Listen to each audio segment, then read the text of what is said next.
magíster en enseñanza de la matemática en el nivel superior y doctora en enseñanza de las ciencias con mención en matemática. Se ha desempeñado como docente en el nivel medio, en el nivel terciario y en el nivel universitario. En este último ha desarrollado su labor en el área del álgebra y en el área de la geometría. Actualmente es docente e investigadora de la Facultad de Ingeniería de la Universidad Nacional de Mar del Plata, Argentina. Desempeña su cargo docente como profesora adjunta en el área de álgebra y es directora del Grupo de Investigación de Enseñanza de la Matemática en carreras de ingeniería. Posee numerosas publicaciones y presentaciones en congresos nacionales e internacionales y es jurado evaluador de varias revistas. También es miembro del Comité Latinoamericano de Matemática Educativa. La conferencia que compartirá hoy con nosotros se titula Procesos de significación para algunos símbolos matemáticos en estudiantes universitarios. Cedo la palabra a la doctora María Laura. Bueno, muchas gracias. Buenas tardes. Es un gusto para mí compartir este espacio con ustedes en el día de hoy. Y en primer lugar agradecer a los organizadores del Seminario Latinoamericano por haberme hecho esta invitación para estar hoy aquí con ustedes y compartir este espacio. Bueno, mi charla de hoy ya lo ha dicho Lupita y aquí está centrada en los procesos de significación para algunos símbolos matemáticos en estudiantes universitarios. Esta presentación es un extracto de lo que fue mi tesis doctoral, que defendí hace 3 años, que fue dirigida por el doctor Marcel Pochulu, que tuvo como jurados al doctor Vicent Font, a la doctora Cecilia Crespo Crespo y a la doctora María Rita Otero. Bueno, y para comenzar, voy a sacarlos un poco de situación de matemática y los llevo un poquito a Rusia. Y contarles, yo no sé si alguno de ustedes habla ruso, pero yo solo conozco 2 palabras en ruso. La palabra spasiba, que quiere decir gracias, y la palabra mir, que quiere decir paz. Cuando las quise escribir tuve que buscar en el traductor y resulta que se escribían con símbolos que yo ni siquiera conocía. Ahora yo les propongo esta frase. Y si ustedes quisieran a lo mejor saber qué dice o pensar qué dice por el contexto, si yo acá estuviera hablando de una situación, no sé, de una situación bélica, por ejemplo, podrían pensar que aquí dice, demos gracias por la paz conseguida. Si estuviera hablando de algo del espacio, de la estación internacional, quizás pudieran pensar, esto se logró gracias a la estación Mir, que era la estación internacional. O podrían pensar que yo, Laura, les estoy contando, yo conozco gracias y también paz en ruso. Sin embargo, lo que aquí dice es esto. Una expresión que no tiene ningún sentido. Y ni siquiera podíamos darnos cuenta de lo que no tenía sentido, porque aún con un contexto no lo podíamos ni siquiera sacar. ¿Por qué los llevo a esta situación? Para que por un momento se sitúen en la cabeza de un estudiante en el que nosotros escribimos en el pizarrón un montón de símbolos que a veces le decimos este se lee así, y aparece una expresión que no pueden leer. Y muchas veces sacan las cosas por contexto y luego escriben como les parece. Por ejemplo, esta expresión, que les parece un disparate, no la inventé, la vi escrita por alumnos, y increíblemente, en una muestra de 191 estudiantes universitarios, el 68% considera que está correctamente formulada. Es más, conversando con algunos de ellos, me han dicho que ahí dice que todos los números naturales son mayores que 0. Y esto coincidirán conmigo que los símbolos son un insumo indispensable en las asignaturas de matemática, particularmente en el nivel universitario. Pero lo que sucede es que no suelen ser considerados un objeto de enseñanza. A lo largo yo no solo he investigado en cuestiones de símbolos para la tesis doctoral, sino que la tesis de maestría también había sido sobre símbolos. Y a lo largo del tiempo y de distintas experiencias que me motivaron a estudiar esta temática, lo que yo terminé viendo es que los estudiantes no tenían construido el significado. Porque el significado de un objeto matemático, en general, no es solo, y particularmente en el símbolo, no es solo cómo se lee el símbolo. Tiene que ver con un montón de otras prácticas que iremos desentrañando. Entonces, la primera pregunta que uno se hace, bueno, entonces, ¿cómo se realiza ese proceso de construcción de significados de los símbolos algebraicos? Particularmente en estudiantes universitarios, que fueron los que yo estudié. Y a partir de esa pregunta surgen otras, como ¿qué elementos componen ese significado? Si es posible distinguir niveles o etapas en la evolución de la construcción. Si pueden identificarse similitudes o diferencias en los distintos procesos. En el proceso de los distintos símbolos.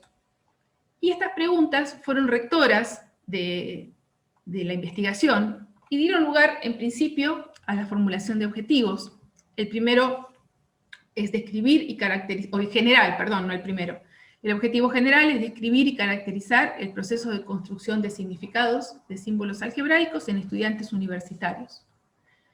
Y se desagregaron algunos objetivos específicos, como identificar las componentes de ese significado en términos de las prácticas operativas y discursivas, de algunos símbolos en particular, que luego les contaré por qué elegí esos símbolos. Analizar el proceso de construcción del significado personal en términos de esas componentes identificadas, establecer similitudes o diferencias para los distintos símbolos, e identificar y caracterizar niveles en la evolución de la construcción del significado. El marco teórico de esta tesis, bueno, está fuertemente basada en el enfoque ontosemiótico, del cual los constructos que he usado son los de práctica, las nociones son las de práctica matemática, significado, función semiótica y configuraciones de objetos primarios. También utilicé algunos conceptos de la teoría de los registros semióticos de Duval, como la noción de registro semiótico, la noción de representación semiótica, y las 3 actividades cognitivas que él define como la formación de expresiones, el tratamiento, que son transformaciones dentro de un mismo registro, y las conversiones, que son transformaciones de representaciones en distintos registros. Como les decía, una de las, fue central la idea de práctica matemática, que es cualquier acción, expresión o manifestación que alguien realiza para resolver problemas, comunicar soluciones, validarlas, generalizarlas. Y esta noción da lugar a la concepción, a la noción de significado, que está definido dentro de Leos como el sistema de prácticas operativas y discursivas para resolver un cierto tipo de problemas. Y aquí me voy a detener un momento, porque esta es una herramienta increíblemente poderosa que nos da Leos. Cuando yo comencé a diseñar y a trabajar con la tesis doctoral, como iba a trabajar con el significado, me fui a ver qué definición había de significado por fuera de Leos. ¿Qué definición epistemológica o filosófica? Y para mi sorpresa, me encontré con que no hay una definición única, ni siquiera hay unicidad en los criterios. Es un concepto muy escurridizo, diría. Y esto está muy bien explicado en la monografía del doctor Godino, que se llama Teoría de las Funciones Semióticas. Él hace toda la explicación, digamos, todo el camino que ha tenido la noción de significado, particularmente ubica a la definición que adopta Leos como una concepción pragmática, es decir, la que tiene que ver con el uso, tiene que ver justamente con la práctica, ¿no? con el hacer tiene que ver. Y esta definición, así breve como ustedes la ven, no sé si han trabajado en esto, pero es una definición muy potente, porque nos dice a dónde ir. Hay que ir a mirar las prácticas matemáticas. Ahí está el secreto, las prácticas matemáticas y las vinculaciones entre ellas. Bueno, y el significado también se crea utilizando o vinculando una expresión con un contenido a través de lo que se denomina una función semiótica, que es una asociación que establece alguien, persona o institución, con algún tipo de criterio o una regla de correspondencia. Y la otra herramienta del enfoque ontosemiótico que yo utilicé son las configuraciones de objetos primarios. El EOS reconoce 6 objetos primarios, que son la situación-problema, el lenguaje, las definiciones, las propiedades, los procedimientos y los argumentos. Y estos objetos están relacionados entre sí e interactúan a través de ciertas relaciones que los van vinculando. Esta es otra herramienta que, si bien es bastante teórica, una vez que uno efectúa una configuración, da mucha información, y da mucha información de la complejidad, en muchos casos, la complejidad que tienen ciertas tareas. En cuanto a la metodología de esta tesis, fue cuantitativa, pero diría que fuertemente cualitativa. La parte cuantitativa es solo en términos de frecuencias o de porcentajes, pero no trabajando todas las técnicas cuantitativas de la metodología propia, no haciendo test ni nada de eso. Simplemente mirando cantidades o porcentajes, porque no es lo mismo, por ejemplo, decir que un cierto tipo de error lo comete el 5% de los estudiantes que lo comete el 80%. Simplemente a eso refiere la parte cuantitativa, pero si no es fuertemente cualitativa. Los símbolos en estudio fueron 6. La pertenencia, la inclusión, la conjunción, la disyunción y los 2 cuantificadores. ¿Por qué elegí estos símbolos? En primer lugar, porque son símbolos que han sido creados en el ámbito de la matemática y que se utilizan casi con exclusividad en el quehacer matemático. Son los que Pim denomina logogramas y Martín Socas llama símbolos artificiales. Son símbolos que el estudiante no los va a ver fuera, en un contexto más social. Tienen lugar o se utilizan en el contexto de la matemática. Entonces, es de esperar que es en este contexto en el que se va a producir la construcción del significado, no por fuera. Por otro lado, al menos en Argentina, son de escaso uso en la escuela secundaria, y sí son de uso frecuente las asignaturas de álgebra, que es la asignatura que cursaban todos los estudiantes con los que yo trabajé, en carreras que las tenían en el primer cuatrimestre, o en el primer semestre del primer año.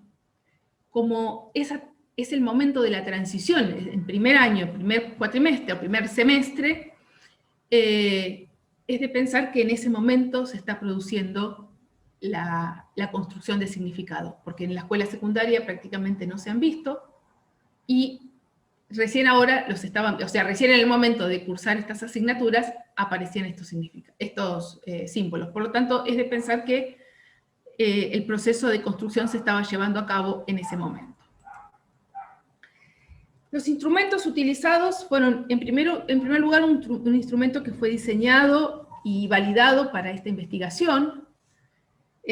Tuvo 3 versiones, porque, bueno, por supuesto, en la primera instancia hubo cosas que hubo que ir mejorando y arreglando, así hasta llegar a la tercera.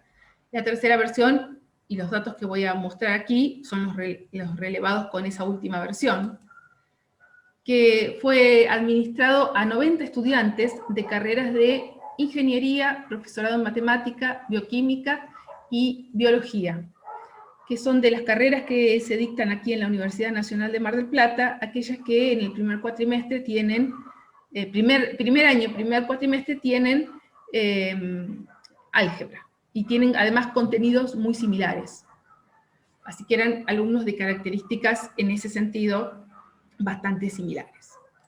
Y por otro lado, se hicieron algunas entrevistas semiestructuradas, de las que no me voy a adentrar mucho en el día de hoy, pero que sí aparecen muy detallado, tanto el guión como las desgrabaciones de las 18 entrevistas que se hicieron. Aparecen en la tesis. Y bueno, y aquí vamos a las prácticas matemáticas. Una vez que yo comencé a pensar en las prácticas matemáticas, en primer lugar empecé símbolo por símbolo, pensando que iba a encontrar características distintas. Y a medida que iba avanzando, me empecé a darme cuenta que había un patrón, que en realidad para todos había prácticas análogas. La primera de ellas es representar en forma escrita o oral el vocablo asociado a un símbolo.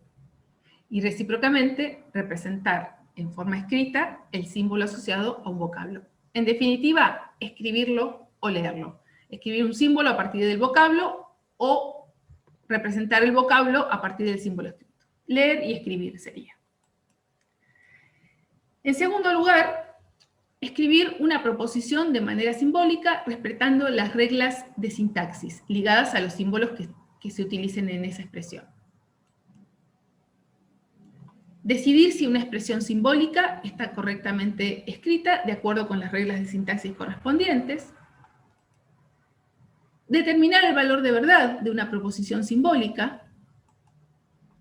Y efectuar conversiones entre las representaciones realizadas en el registro simbólico y el registro coloquial. Como verán, las prácticas matemáticas que están en naranja atienden a los aspectos sintácticos, mientras que las que están en celeste atienden a los aspectos semánticos, ¿sí? Y estas prácticas matemáticas que fueron identificadas dieron lugar a definir funciones semióticas. Esas funciones semióticas tienen un antecedente y un consecuente. La primera, la F1, asocia el símbolo y el vocablo. Esta es la única que es biunívoca, o sea, la asociación en un sentido y en el otro. Muchas veces nos quedamos en esto. Este símbolo se lee de esta manera y allí nos quedamos. Digo nos quedamos porque yo esto lo hacía antes de investigar todo esto y en mis principios como docente, para mí ya era suficiente, como nos pasa a muchos en realidad. La segunda de las funciones es la asociación entre el símbolo y su estructura sintáctica. Cada símbolo requiere de una estructura, los elementos que intervienen no pueden ser escritos de cualquier manera, hay una estructura sintáctica que le corresponde. La tercera es la asociación entre una proposición que tiene una estructura sintáctica determinada con su valor de verdad. Porque el valor de verdad fue tomado como un indicador de comprender el contenido semántico de esa proposición. A estas tres las denominé principales, luego les contaré por qué. Y luego definí tres funciones semióticas más. La primera asociada a las conversiones del registro coloquial al registro simbólico. La segunda, del registro simbólico al registro coloquial. Y la tercera es la asociación, la función semiótica que corresponde a un tratamiento dentro del registro coloquial, es decir, una transformación de una expresión dentro del registro coloquial. Esa transformación lo que hace es tomar una expresión que fue convertida símbolo a símbolo, o sea, elemento a elemento, en una expresión más global, una expresión que dé idea de lo que del contenido matemático, digamos. Es decir, cuando uno convierte o hace la conversión símbolo a símbolo, una expresión como esta, uno escribe o dice, los estudiantes que no están muy familiarizados, dicen para todo x perteneciente a n, x mayor que 0. Cuando en realidad se puede hacer este tratamiento, que hay que hacer alusión a esta función semiótica, donde uno diría, por ejemplo, para esta expresión, todos los números naturales son positivos. A eso me refiero cuando hablo de una expresión global. Bien, ¿y cómo se evaluó esto en el instrumento? Bueno, las tareas que voy a presentar ahora son las de la última versión, siempre, ¿no? La tercera versión, la definitiva. En la primera tarea se les presentaban los 6 símbolos y se les pedía decir cómo se lee y escribir un ejemplo utilizando ese símbolo del que se puede afirmar que es verdadero. Es decir, que en este ítem se evaluaban las 3 funciones principales. Al decir cómo se lee, se evaluaba la F1, y luego en el ejemplo se evaluaba la sintaxis y el valor de verdad. En la tarea 2 se les daba a los estudiantes una serie, un listado de expresiones de las cuales tenían que indicar si estaba correctamente escrita o no. Y en el caso de no estar, de estar mal escrita, tenían que reformularla en forma correcta. Aquí, digamos, este ejercicio o esta actividad apunta fundamentalmente a la función F2, que se refiere a la estructura sintáctica. Yo aquí las dividí. Para cada uno de los símbolos había una expresión correcta y una incorrecta. Los alumnos no sabían eso, y estaban mezcladas, de manera que no hubiera un patrón de respuesta. Entonces, la función yo la llamé F2 fácil, aquella que estaba bien escrita y que lo único que tenían que decir era que sí estaba bien escrita y nada más. Y F2 difícil, porque porque los casos en los que la expresión estaba incorrectamente formulada, tenían que detectar el error y subsanarlo. Eso era mucho más difícil. Y ustedes quizás se pregunten, ¿para qué escribir expresiones que estaban bien escritas, que lo único que decían era sí, está bien escrita? Bueno, eso le da sentido a las que no están correctamente formuladas, porque el alumno no sabe si en esa tiene o no tiene error. Si todas estaban mal formuladas, uno debía decirle, bueno, corrija todas estas expresiones. De esta manera se agregaba un detector más, digamos, que es si podían detectar lo que estaba correctamente formulado o lo que no. Por más que las que están correctamente formuladas parecieran no dar demasiada información. La tercera tarea, se les daba una serie de expresiones simbólicas, y se pedía que escribieran la expresión coloquial con sus palabras, que establecieran el valor de verdad y que lo justificaran. Esa justificación se pedía para que el valor de verdad no fuera dado de manera azarosa. Aquí se evalúan tres funciones semióticas. Por un lado, la conversión del simbólico al coloquial, esa función del tratamiento, convertir una expresión símbolo a símbolo en una expresión global, o sea, dar la expresión más global de la conversión, y finalmente la F3, la de verdadero o falso. En el ejercicio 4, en la tarea 4, se pedía escribir o realizar la conversión de unas expresiones dadas en el lenguaje coloquial a la expresión simbólica. Y aquí se evaluaba la función de conversión del coloquial al simbólico. Bien, con estos, habiendo evaluado con este instrumento, al procesar estos datos, voy a ser bastante breve con los números, porque por ahí no es lo más interesante de todo, pero bueno, en este ejercicio había dos tareas: la lectura del símbolo y la escritura del ejemplo, que evaluaba dos funciones semióticas. Con respecto a esto, los resultados están en porcentajes.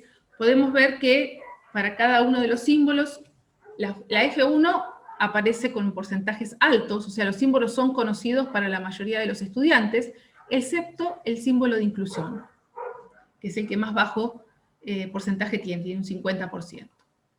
Y por otro lado, podemos ver que para todos los símbolos, los porcentajes de cada una de las funciones semióticas van decreciendo, es decir, cada vez les va resultando más compleja la actividad. Cada función semiótica se ve como afectada o va en descenso, digamos, los porcentajes. Para cada uno de los símbolos se hizo una configuración de las resoluciones de estos símbolos. Para cada uno de los 6 se hizo una configuración.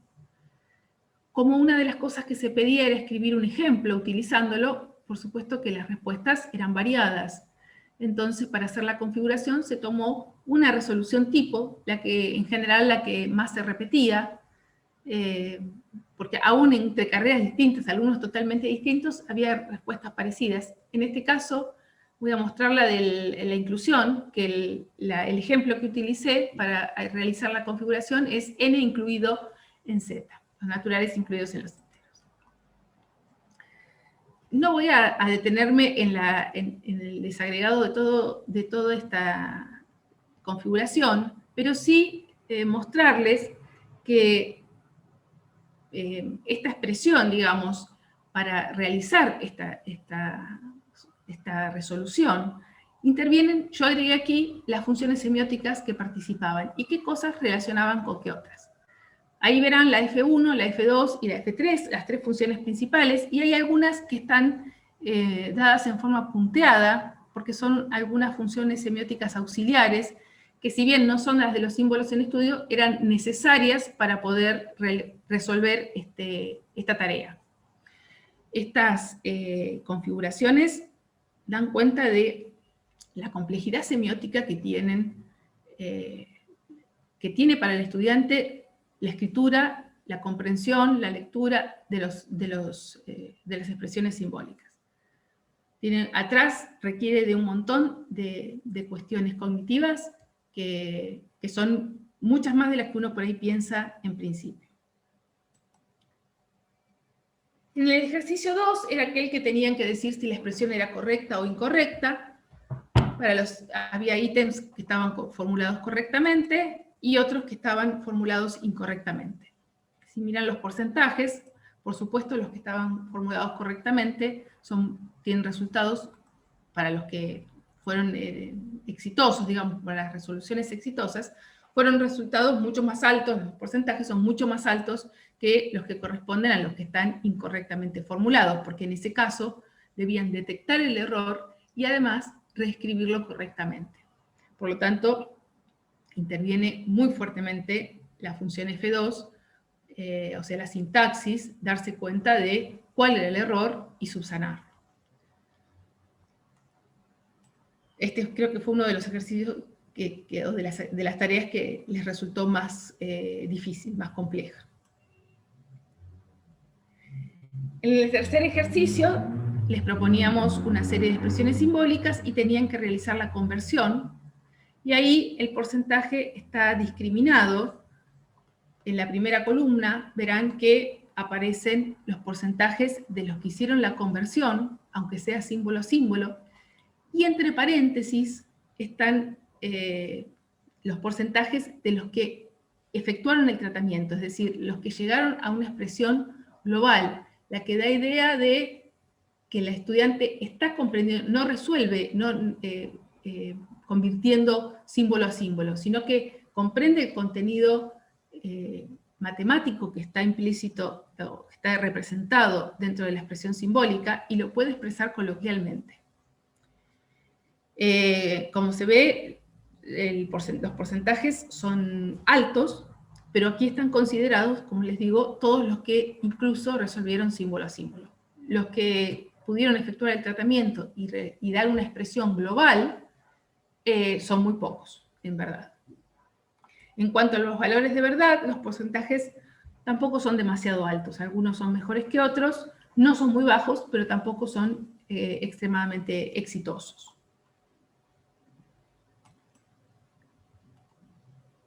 Y en este esquema les quería mostrar cómo, para hacer la conversión, cómo intervienen las funciones semióticas. Por ejemplo, en este caso, la conversión de esta expresión simbólica, cómo llegar a la expresión algunos números enteros son negativos. Cuando se va a hacer la conversión, lo primero que sucede, o lo primero que se haría, es convertir a cada uno de los elementos que aparecen, los símbolos que aparecen en la expresión, con su vocablo asociado. Eso es la F1. Todo eso termina dando una expresión que sería, en este caso, existe X que pertenece al conjunto de los números enteros y tal que X es menor que 0. Esa sería la conversión símbolo a símbolo. ¿sí? Ahí podríamos decir que hay una conversión hecha del simbólico al coloquial. Ahora, si el estudiante pudo establecer la función semiótica de tratamiento, esa expresión la puede convertir en una expresión coloquial, mostrando que comprende esa expresión, como por ejemplo decir algunos números enteros son negativos. Tener establecidas estas funciones semióticas, fíjense que puede ser muy importante a la hora de la lectura de materiales, de textos, de materiales de cátedra, que leer expresiones simbólicas y comprender lo que se está leyendo, comprender el sentido de lo que se está leyendo. Bien, y finalmente, en el ejercicio 4, que se proponían algunas expresiones coloquiales y se pedía pasar a una expresión simbólica. O sea que es una manifestación de la función semiótica del coloquial al simbólico. Estas conversiones no tienen porcentajes demasiado altos. Este sentido en la conversión les resultó más difícil que el otro sentido. Si alguno de ustedes está familiarizado con la teoría de Duval, Duval dice que cuando se hacen conversiones entre dos registros distintos, generalmente hay un sentido que es más fácil que el otro. En este caso, a los estudiantes les resultó más difícil este sentido, del coloquial al simbólico. Es decir, que el producto final sea una expresión simbólica. Y una de las razones de esa dificultad es que escribir una expresión simbólica interviene la sintaxis. La cuestión sintáctica hace que las expresiones a veces no estén correctamente formuladas. En ese punto radica la dificultad de esta conversión. Bien, y estas conversiones en este sentido también se pueden desagregar en términos de las funciones semióticas que hemos definido. Porque si ustedes se fijan, para convertir la expresión cada número entero es menor que su sucesor, cada una de las palabras o algunas de las palabras se pueden convertir a través de algún F1 a un símbolo. Y esos símbolos luego interviene la función semiótica F2, la de la sintaxis. Acá yo aclaré que es F2 del para todo, pero también hay un F2, por ejemplo, del símbolo menor, que no estaba en estudio en este caso, pero todos los símbolos que intervienen imponen su sintaxis para que la expresión final esté correctamente formulada. Entonces, la función semiótica de la conversión del coloquial al simbólico también se puede pensar como una especie de composición de funciones semióticas de las funciones semióticas principales. Por eso las llamé principales, porque las otras se pueden desagregar en términos de las principales. Bien, hasta aquí resultados muy escuetamente contados.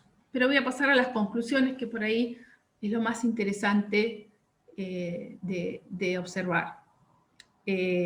Por supuesto que las conclusiones salen del análisis de los datos relevados a partir del instrumento, de los datos relevados a partir de las entrevistas, del análisis de las configuraciones que fueron hechas, las configuraciones de casi todos los ítems, no solo del ejercicio 1, sino también del ejercicio 2. Y a partir, bueno, de todos estos constructos que fueron definidos para la tesis.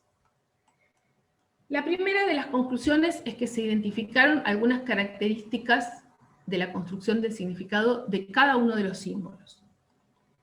Voy a contar algunas de manera bastante abreviada, pero para que vean qué tipo de observaciones logramos.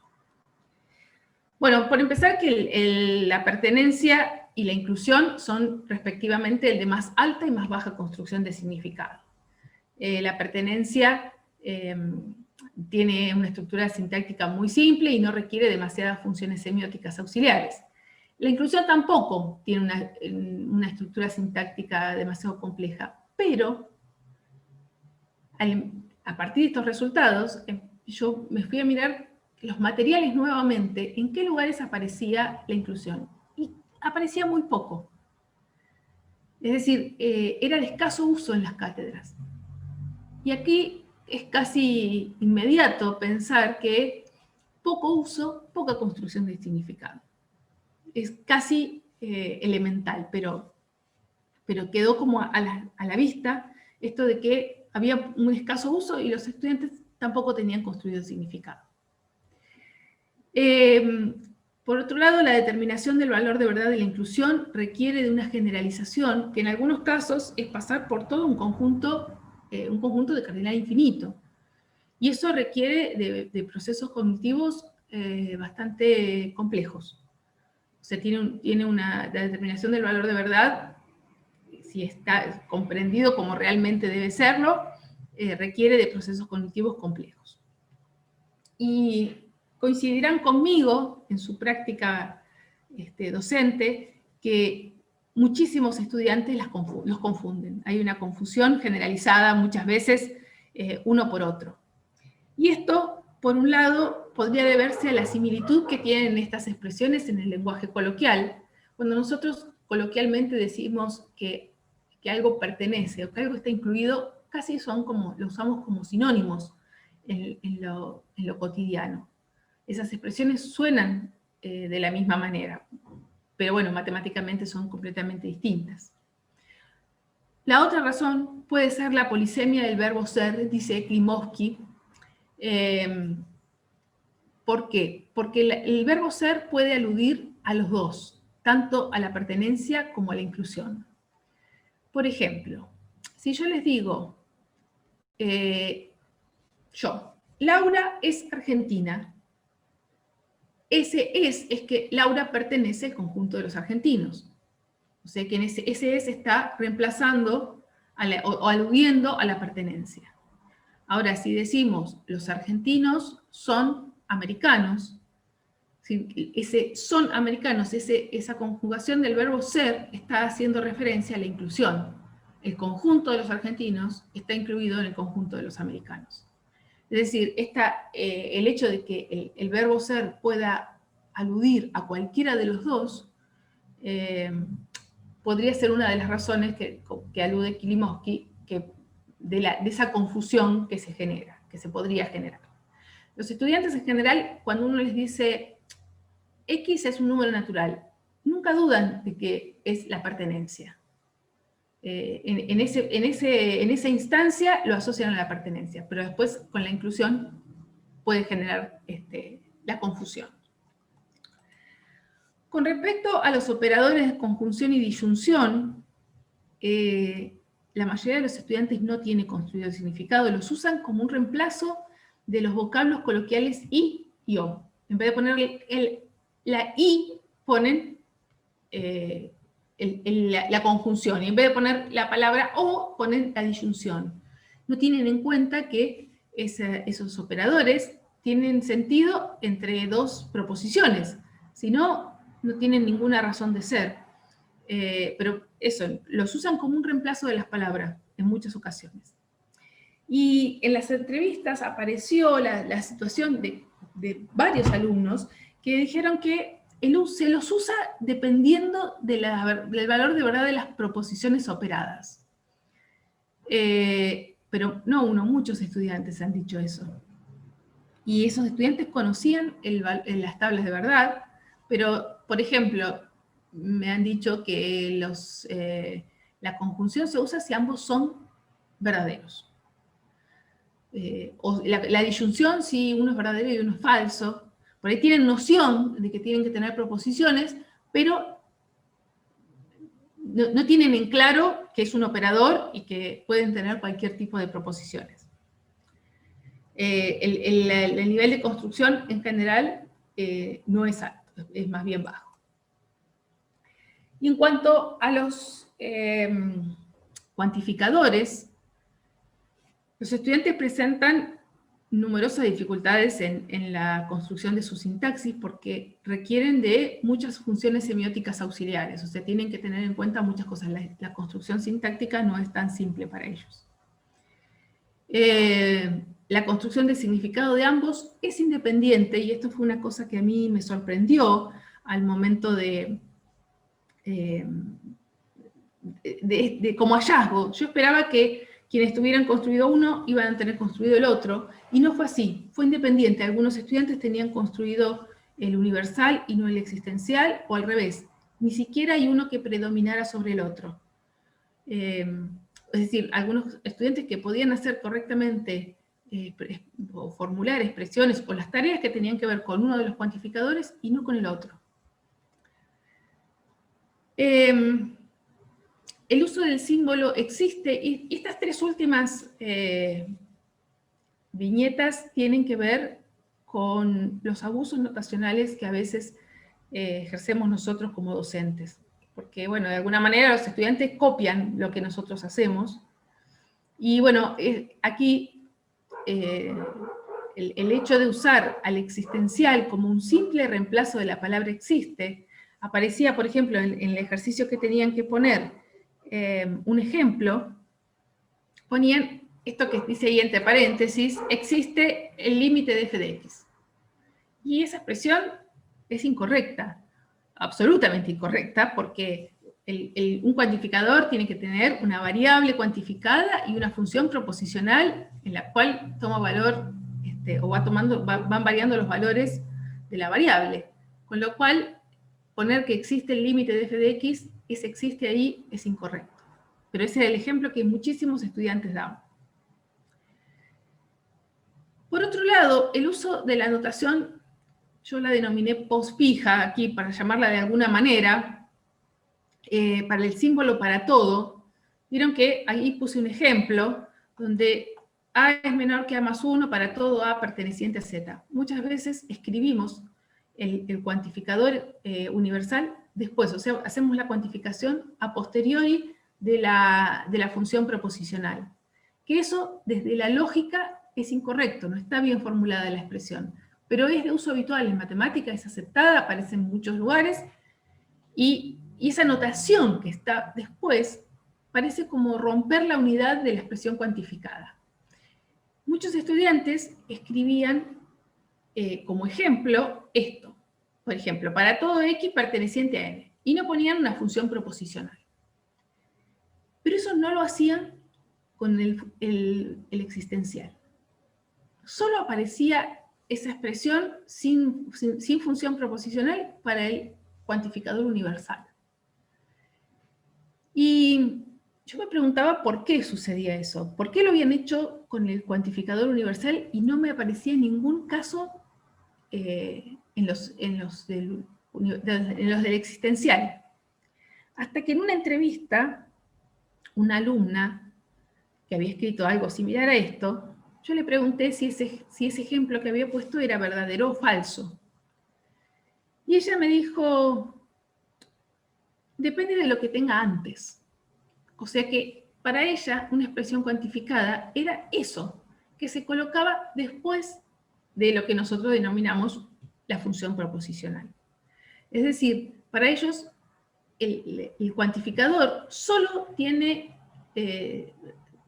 sentido en la expresión donde está la variable y el conjunto de referencia, y nada más.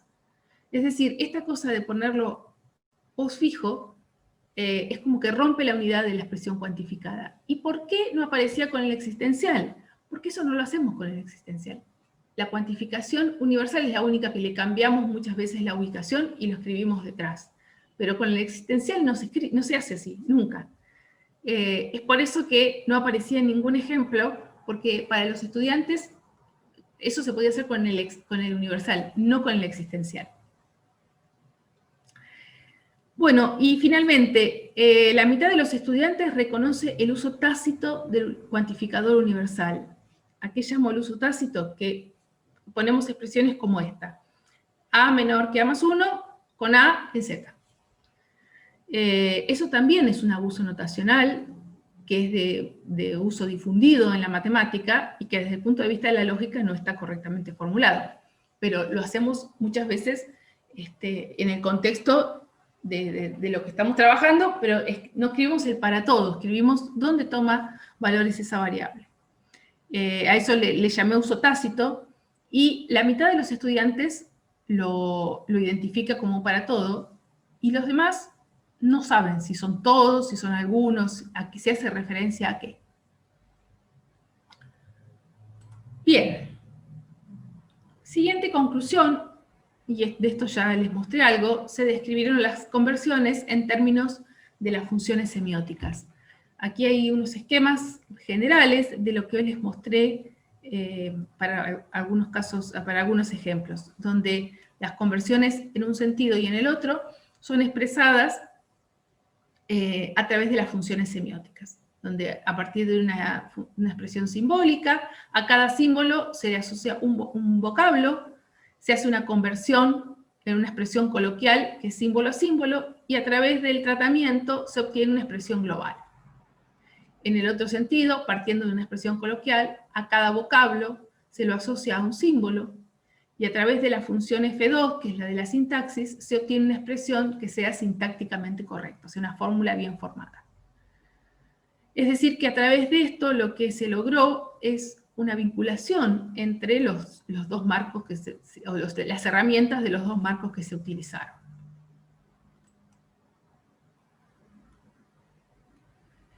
La tercera es que se obtuvo una trama general de funciones semióticas.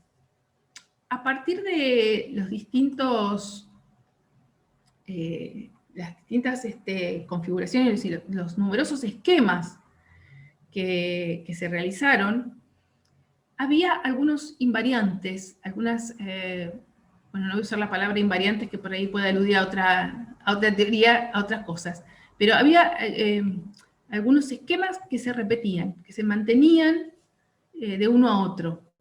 Indistintamente para una tarea o para otra, las relaciones que se establecían se iban repitiendo. No voy a explicar todo este esquema, hay un trabajo completo de esto, más allá de que está en la tesis, en las actas del segundo CIBEOS van a encontrar un trabajo que está dedicado casi exclusivamente a esto, a esta trama y a la explicación de esta trama, de cómo las distintas funciones semióticas van vinculando los elementos que participan dentro de una expresión y una tarea vinculada a los símbolos, y esas expresiones, esas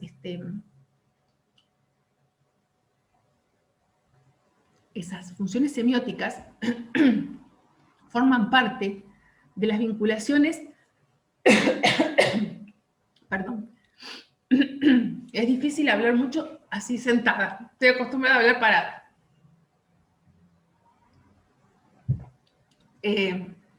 Estas funciones semióticas explican muchas de las vinculaciones que aparecen aquí en el esquema propuesto por Eleos, de vinculación entre los objetos primarios.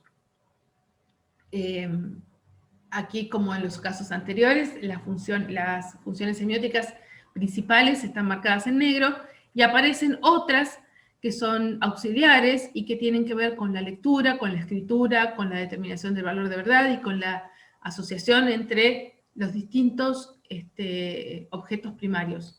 Por eso que digo que estas funciones semióticas, para las cuestiones simbólicas, están explicando muchas de estas relaciones que se establecen aquí como esquema general de una configuración, la propuesta por Eleos.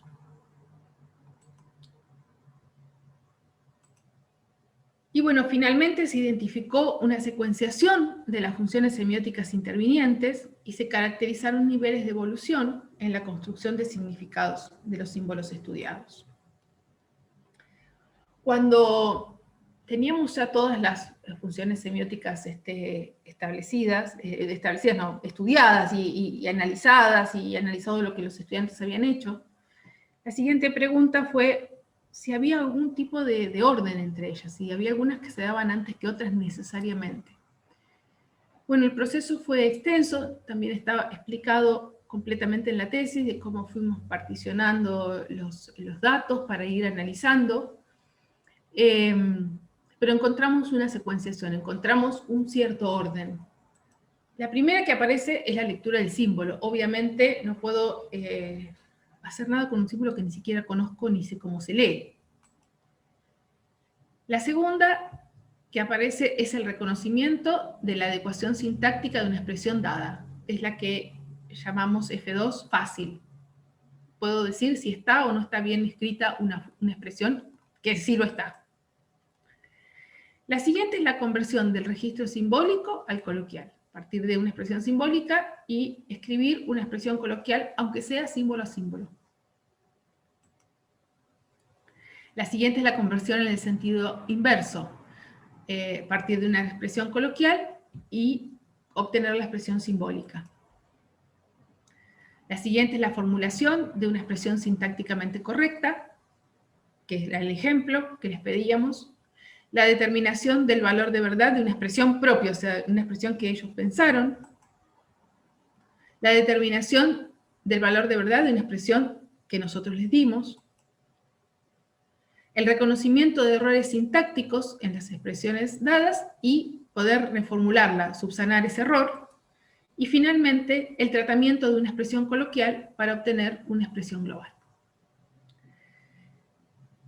Encontrado este orden, vimos que las primeras tres se daban en un grupo de alumnos se daban solo las primeras tres. A ese conjunto lo llamamos nivel 1, a ese conjunto de funciones semióticas. Había otro grupo que podía hacer esas tres y además las 4 del medio. A ese grupo de funciones semióticas lo llamamos nivel 2. Y finalmente los que podían hacer todas. A ese grupo lo llamamos nivel 3. En los estudiantes que están en el nivel 1, bueno, la construcción de significado es elemental. Básicamente, los estudiantes de ese grupo identifican al símbolo con el vocablo coloquial, pero en general no comprenden el significado del contenido matemático representado en una expresión simbólica. No pueden leer y tampoco pueden escribir en general. O sea, no pueden escribir cosas que sean correctas, ¿no? Expresiones correctas. Quienes están en el nivel 2 manifiestan habilidades relativas a los aspectos sintácticos y semánticos, es decir, escriben más o menos bien y comprenden más o menos bien.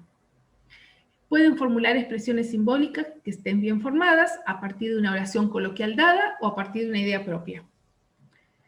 Esto es fundamental a la hora de expresarse, de escribir la resolución de una actividad, de resolver un parcial, todo lo que sea escribir, bueno, tiene que ver con esto. Estos estudiantes se muestran capaces de establecer el valor de verdad de una expresión simbólica y pueden justificar su decisión. No es que lo dicen al azar, el verdadero o el falso. Y estos estudiantes también pueden efectuar de una manera aceptable actividades de lectura y escritura empleando los símbolos. Los del nivel 3 tienen un mayor dominio de la sintaxis y la semántica. Cometen menos errores al escribir o al interpretar. Logran reconocer errores sintácticos y pueden repararlos, y son capaces de expresar mediante una expresión coloquial la idea global que corresponde al contenido matemático que está representado en una expresión simbólica. Es decir, son aquellos que leen bien, escriben bien, comprenden, detectan errores, hacen las conversiones y hacen el tratamiento después, o sea, dan una idea global de la expresión simbólica, que muestra una comprensión del contenido matemático que está ahí representado o que subyace a la expresión simbólica. Bien. Bueno, hasta aquí las conclusiones, brevemente contadas. La tesis completa está disponible en una sección de la página de LEOS. Hay una sección que se denomina tesis doctorales. Esta tesis están ordenadas por año. Mi tesis es del año 2017, así que ya está un poquito más abajo. Y ahí está el link para que puedan acceder a ella directamente, si no, pueden escribirme. Bueno, y nada más que decir que muchas gracias por haberme escuchado. Ahí están mis mails, para que se comuniquen conmigo si tienen alguna pregunta o algo que quisieran más allá del encuentro de hoy. Y bueno, dispuesta para lo que quieran consultar, preguntar. y darles las gracias por haber participado de este encuentro. Muchas gracias, doctora María Laura. Tenemos alguien que levantó la mano, María Elena Markiewicz, que pidió la palabra hace un momento. Bueno, también levantó la mano el doctor Walter Castro.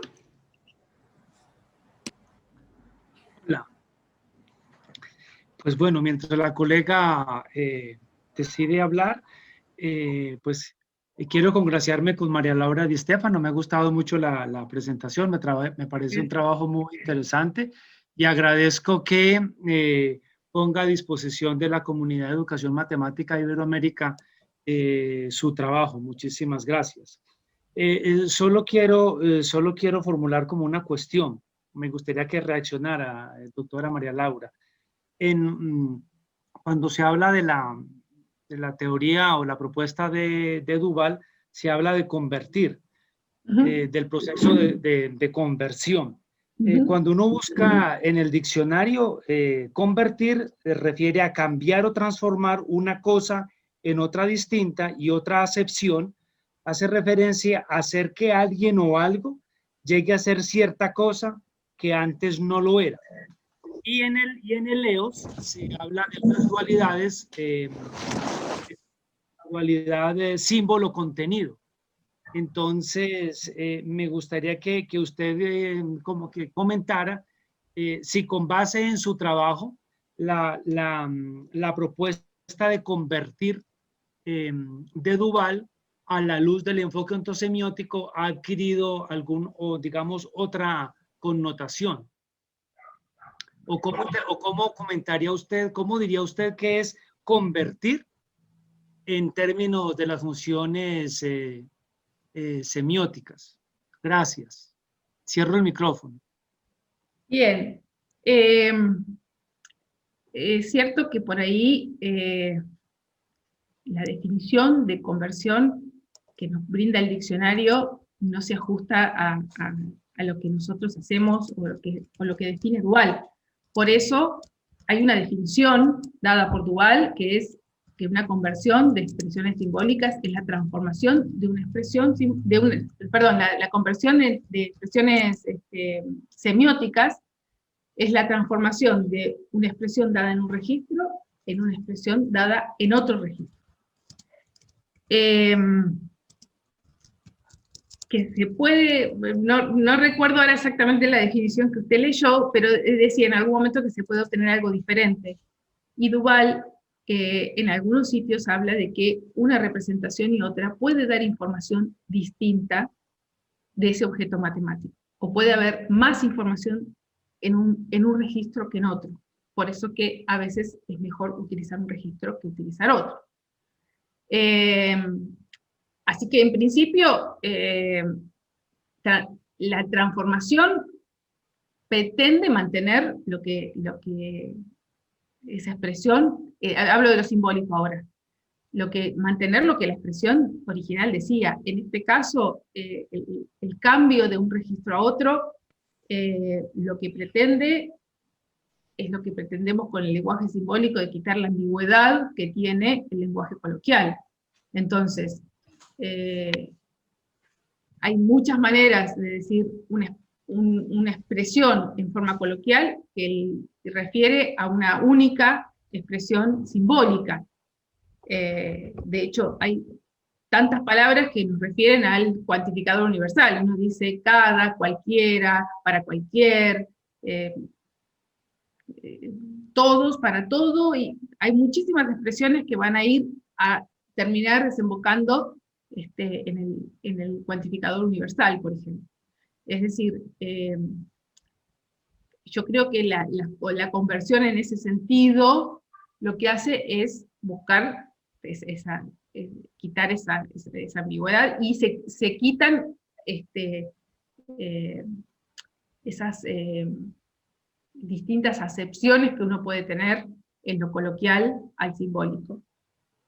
Pero no se pierde información, o no se cambia la información, como por ahí a veces sucede cuando uno trabaja del registro algebraico al gráfico, etc.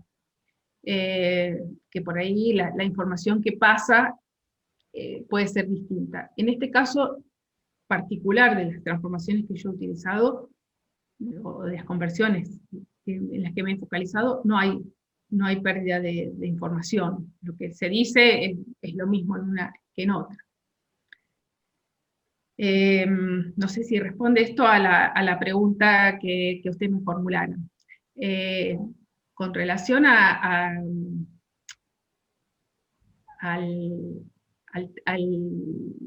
la conjugación entre uno y otro, bueno, entre uno y otro marco, quiero decir,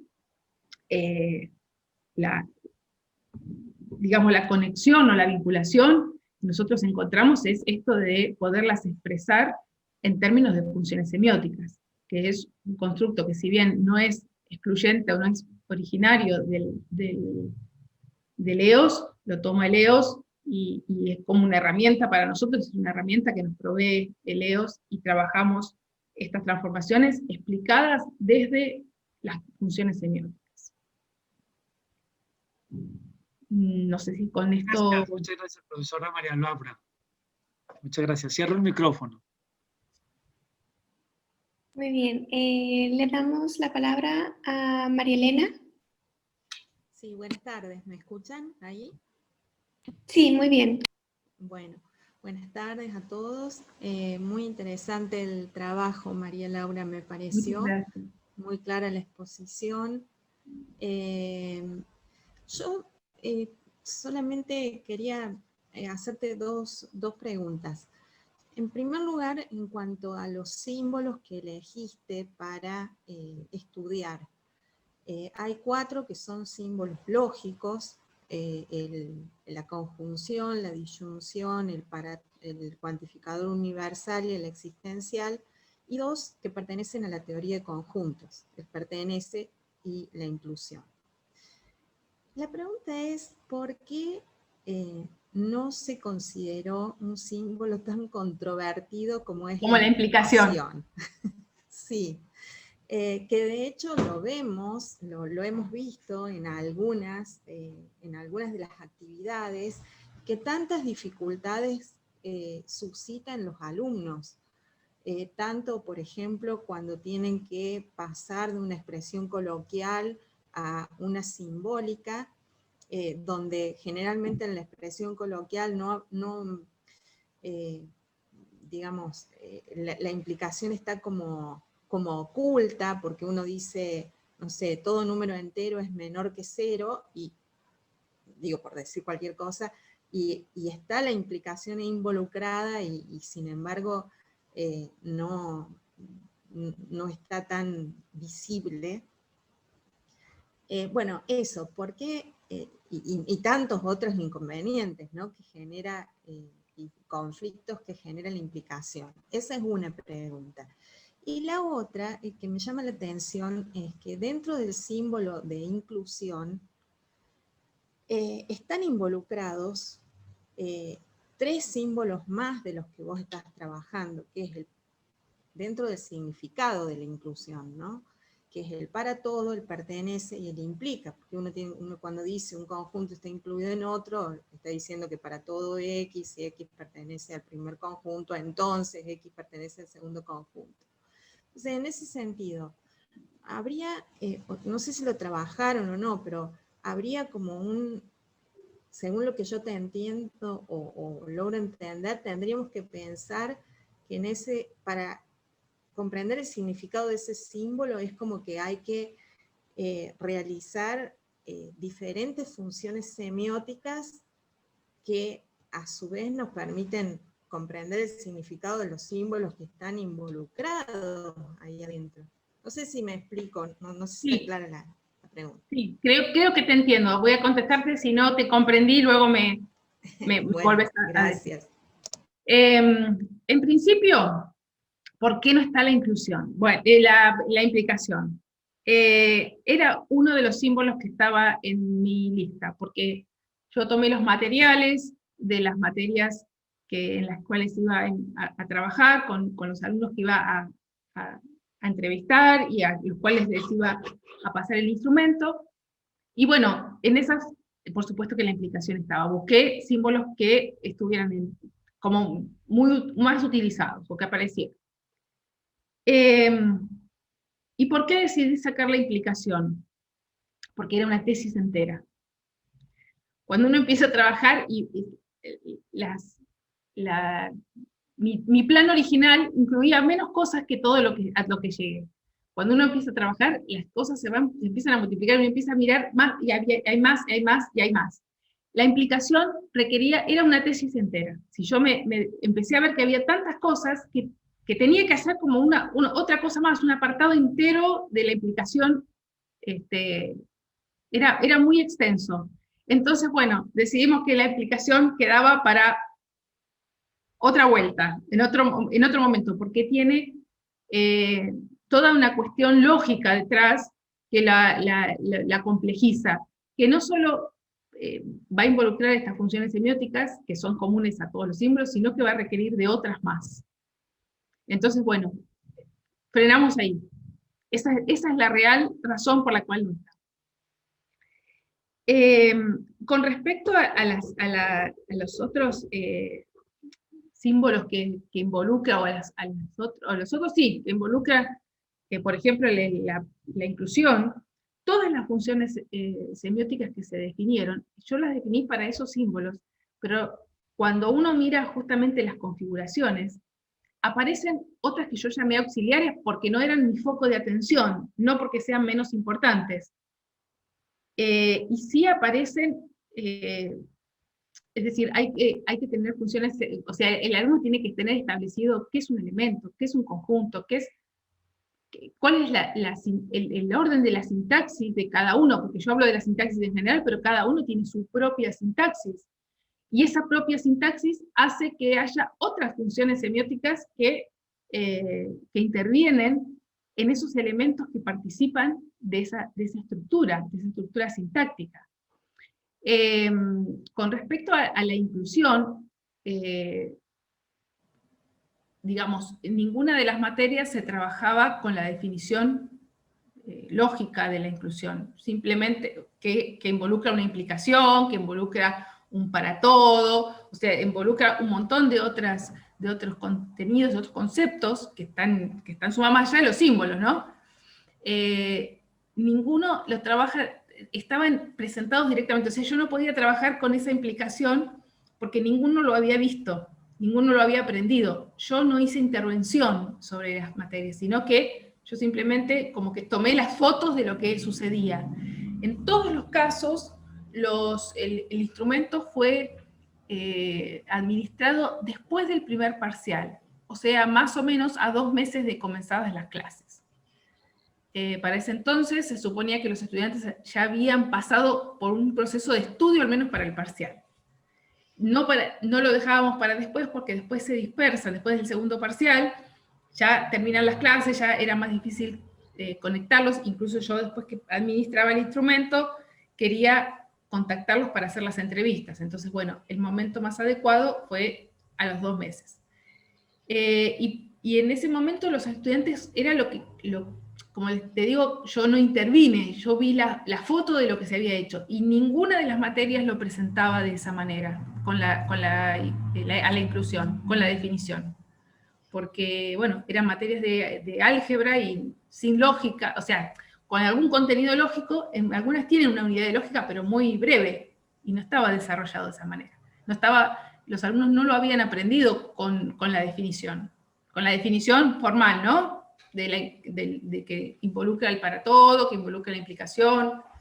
Así que eso no lo podía evaluar porque tampoco, o sea, podía haber implícitamente esta cosa de la generalización que requiere establecer el valor de verdad de una inclusión, pero no mirar la definición porque los estudiantes no la habían trabajado de esa manera.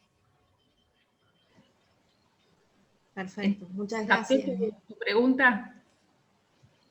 Sí, por supuesto. Gracias.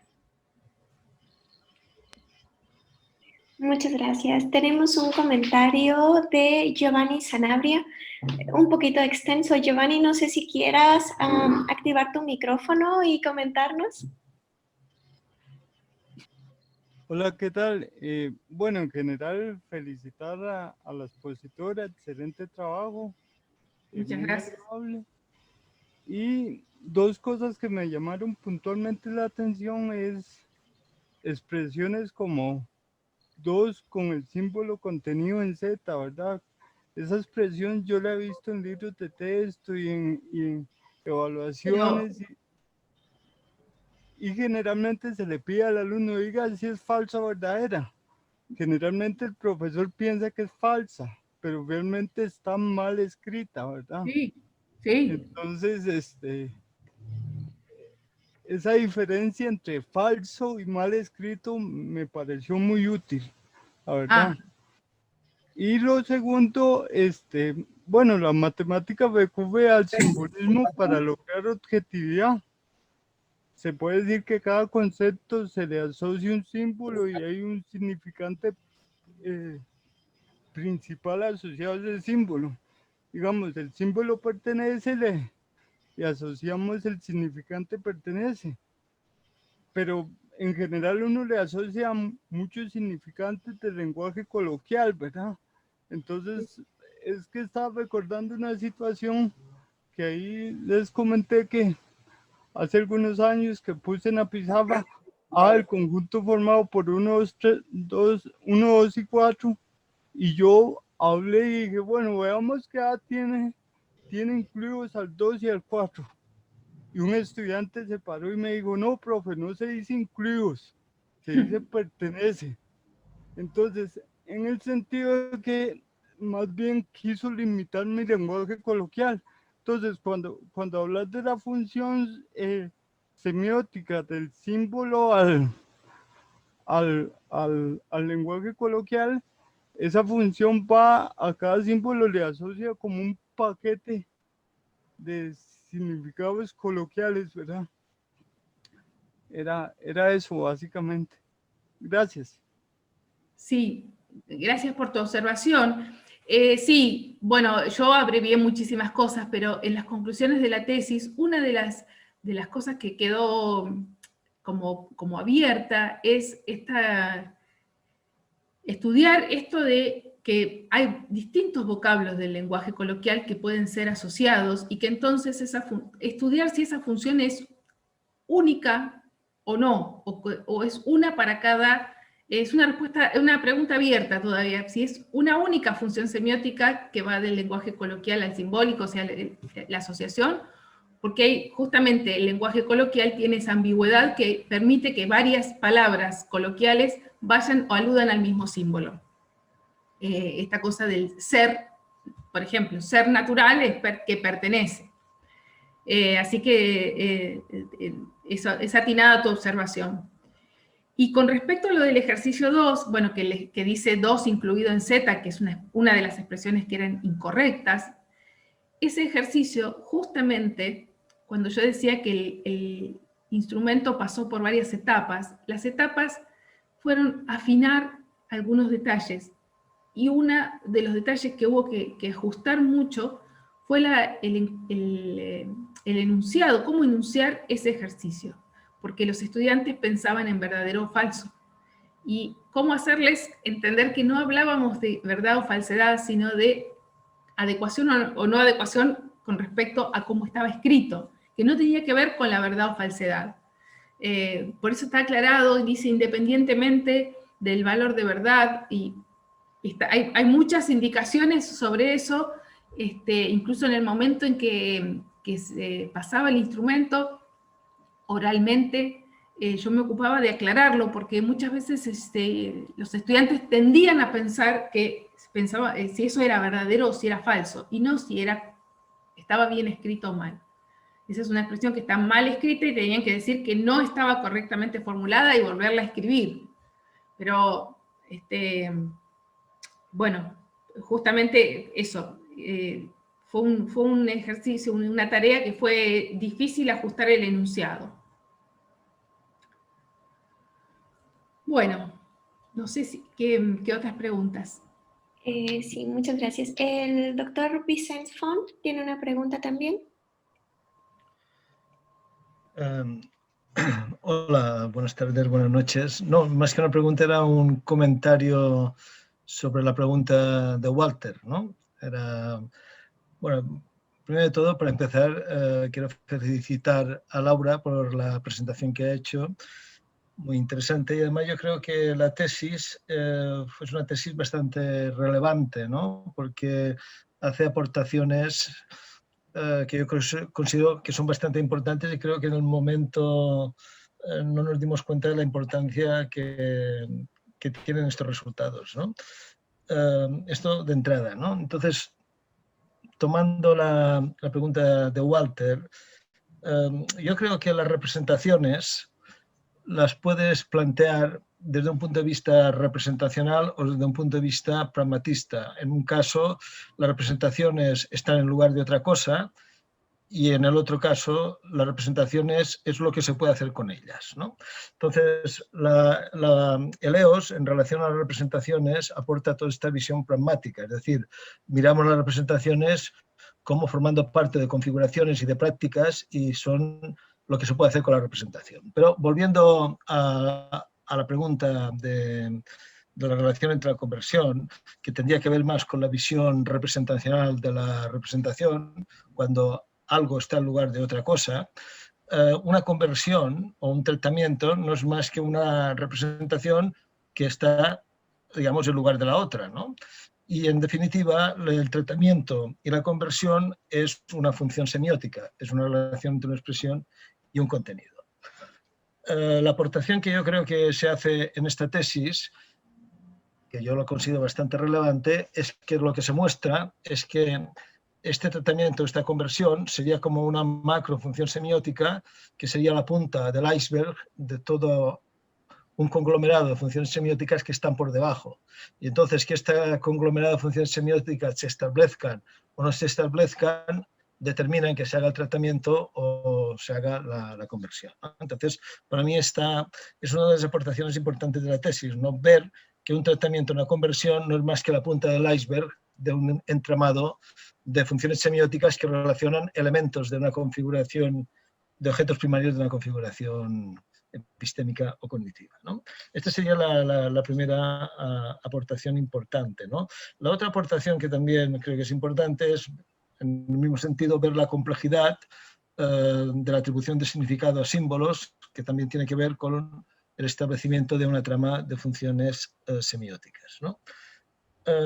Yo lo que quisiera resaltar de este trabajo es que ha tenido continuación en otros países, pero yo creo que no se ha conectado con este, ¿no? Yo, por ejemplo, sé que en esta línea hay la tesis de Pedro Rojas en Colombia, donde él lo que analiza es que los alumnos hacen tratamientos y reconocen que una expresión es equivalente sintácticamente a la otra, pero no dicen que no tiene el mismo significado, ¿no?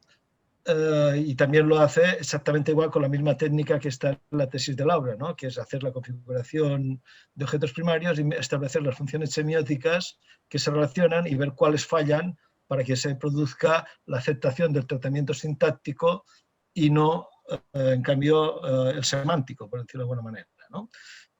Este trabajo, que yo sepa, también se está siguiendo en una tesis también en Colombia de Gladys, que creo que está por aquí, que hace lo mismo, pero con profesores, ¿no? Ver cómo las dificultades que tienen los profesores para establecer tratamientos y conversiones y explicarlo en términos de la complejidad semiótica, de funciones semióticas.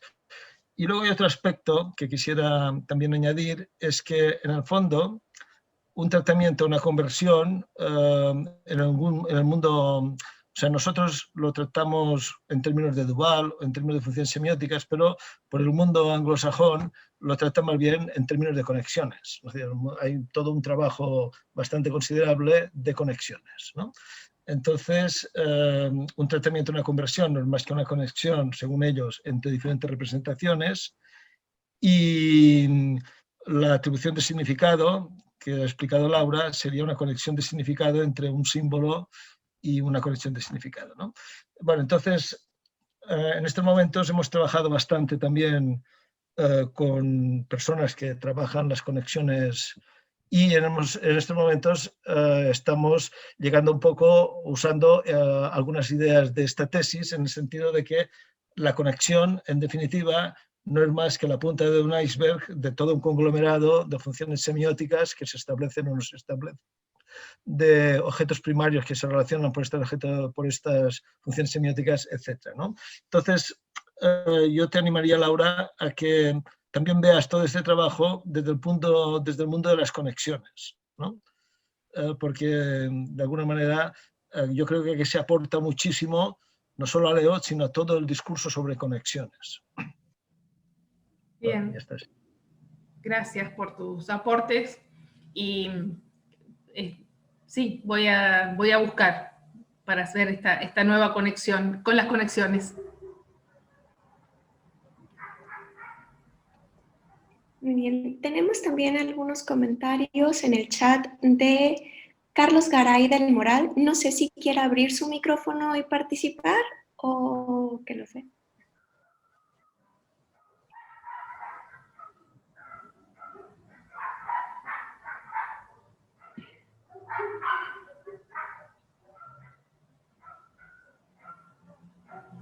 Ah, no funciona su micrófono. Ya, bueno, los leo.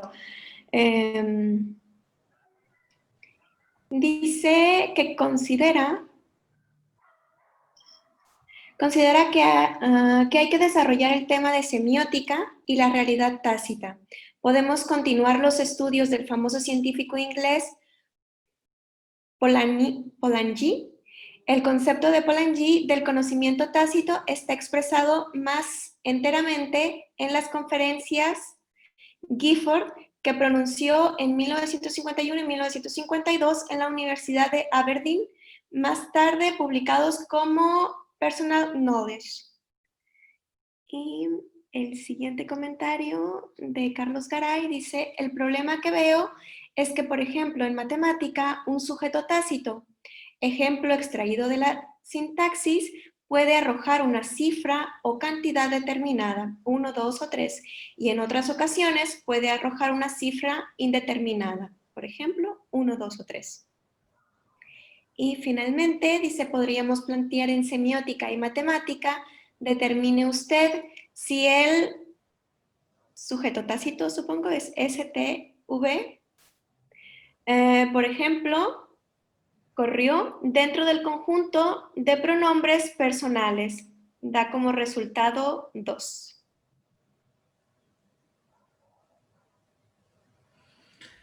No termino de comprender muy bien lo del sujeto tácito. Yo hablé del uso tácito, pero no es el sujeto. El uso tácito porque no aparece escrito formalmente, fue una forma de llamarlo, no alude al sujeto tácito que se trabaja en gramática. No sé a qué, no termino de comprender la pregunta. Que el haberlo nombrado como el para todo, el uso tácito del para todo, es que no se lo escribe en forma explícita. Podría haber llamado el uso implícito. Le puse tácito por no sé, a lo mejor no fue la palabra